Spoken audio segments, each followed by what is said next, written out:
So let's start with Steve Lacy, our guy from the internet, uh, guitar prodigy, perhaps.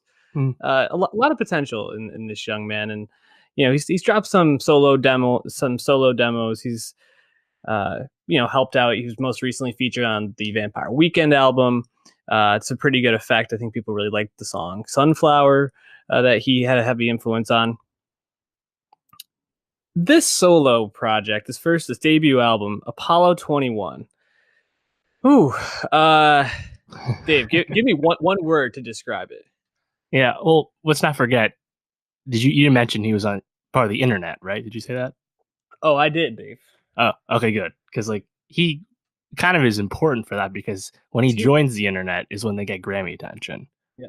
So like he gets really famous in music critical circles right away. But as you said, he's young. He's only just turned 21. It's done a lot for that. But yeah, this debut album, following up on the demos One project, word. disappointing, incomplete, unfinished, proof of concept. Unfinished. One phrase. Yeah. That's what we're going with.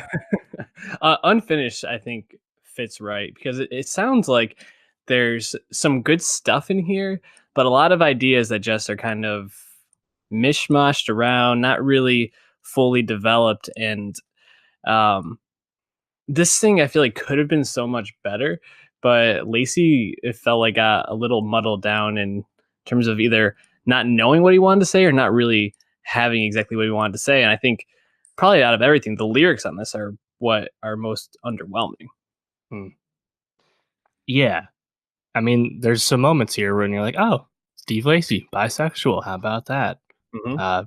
It ain't Flower Boy, though. No. It's not profound. And most of the songs aren't anything special, so it just doesn't really land. Yeah. And again, like, because he's already proven himself as a composer and arranger, and obviously he's well regarded as someone to have just to do sessions with as a guitarist and all that, right? Like he has that talent, but it just doesn't feel like as a performer, or at least as a lead performer, apart from the internet, that he just hasn't put it all together. Because I thought even like the singing was just okay, Mm-hmm. and he definitely feels like the ingenue status that he kind of has in hipster music circles right now. But yeah, I mean, like he just doesn't really have the records right now. There's really not much on this album that's gonna really last. I mean, there's moments I like on songs like Me and Guide. Like there are songs I thought sound Mm-hmm. nice, but nothing feels that special.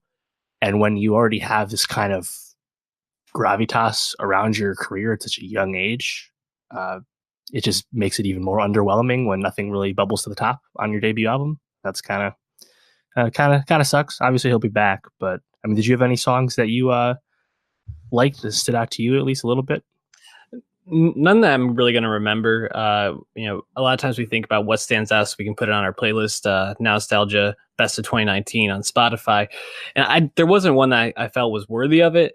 Like Me, you mentioned, is the one where he talks about his sexuality and his struggles with that. And I feel like that song, if it had been maybe only the first half, would have been great. But then it goes into this weird, like, I don't know, almost like clips of different instrumentals near the end that don't even seem to really fit together. And it's like, I'm not sure if he was trying to like make a statement with that or something, but it just didn't seem to really fit.